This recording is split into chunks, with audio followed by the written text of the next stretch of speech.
খবরটা ভালো করে ছড়াবে, ওই একটু চুরুক করে রেখে দিয়েছে।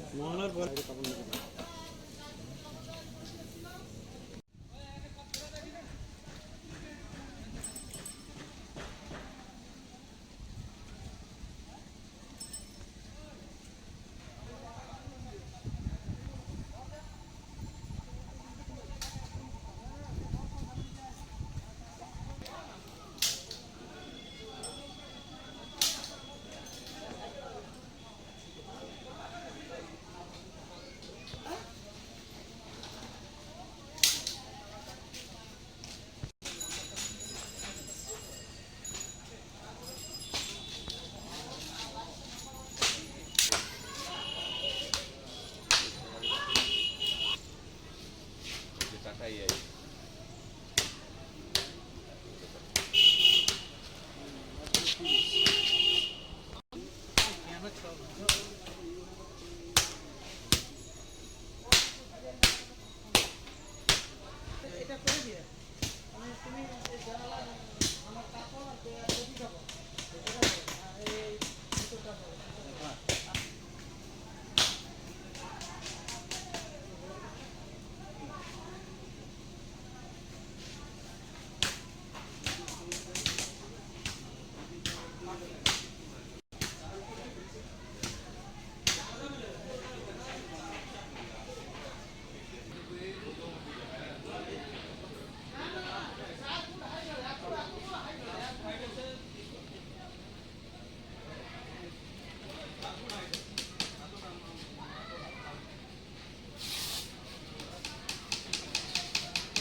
থিমটা রয়েছে তাইওয়ান দেশের বুদ্ধ মন্দিরের আদলে প্যান্ডেল রয়েছে।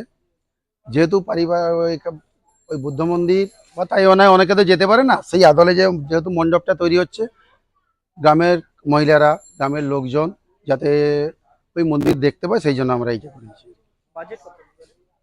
আমাদের বাজেট গ্রামের মধ্যে তো মোটামুটি ওই 10-এর কাছাকাছি। দেখলাম যে স্থায়ী মন্দির নির্মিত হচ্ছে, তো কিভাবে আপনারা সহযোগিতা পাচ্ছেন? হ্যাঁ, ভালো ভালো সাড়া পাচ্ছি। বিভিন্ন পাশাপাশি গ্রাম আর দূর দূরান্ত থেকে যারা বাইরে আছে তারা সহযোগিতা করছে, মোটামুটি কোনো অসুবিধা নেই। আপনার নাম পরিচয়? আমার নাম গৌতম জালুয়া, আমি লালগড়া সার্বজনীন দুর্গোৎসব কমিটির সম্পাদক। ক্লাব ঐতিহ্যবাহী প্রাচীন ক্লাব হয় না, তো আপনারা কিভাবে অর্থের জোগান দিচ্ছেন? আমাদের এই পয়সাটা আসে বিভিন্ন পাশাপাশি 4-5টা গ্রাম থাকে, সবার সহযোগিতা নিয়ে আমরা এই পুজোটা করে থাকি। তো আমাদের এই পুজোটা আজ থেকে 67 বছর, 67তম এটা চলছে। তো সবার সহযোগিতায় অনুষ্ঠান। তবে এই পূজার একটা বিশেষ ঐতিহ্য আমরা সব প্রতি বছর করে আসতেছি। আশেপাশে বহু জায়গায় পুজো হচ্ছে, কিন্তু আমাদের পুজোটা সার্বিক চিন্তা ভাবনা করে হয়।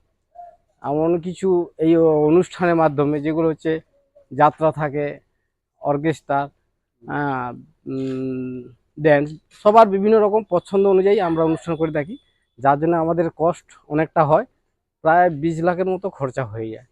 তো যাই হোক, সবার সহযোগিতা, যারা প্রতিষ্ঠিত ব্যক্তি আছে তাদের সহযোগিতা আমরা পূজাটা করে থাকি। আপনার নাম পরিচয়? এবং আমার নাম বাবুলাল পড়িয়া, গ্রাম লালুয়াগড়িয়া। আর রাজ্য সরকারও আমাদের যেটা দিয়ে থাকে পারমিশনভুক্ত, আমরা 85,000 টাকা পেয়েছি।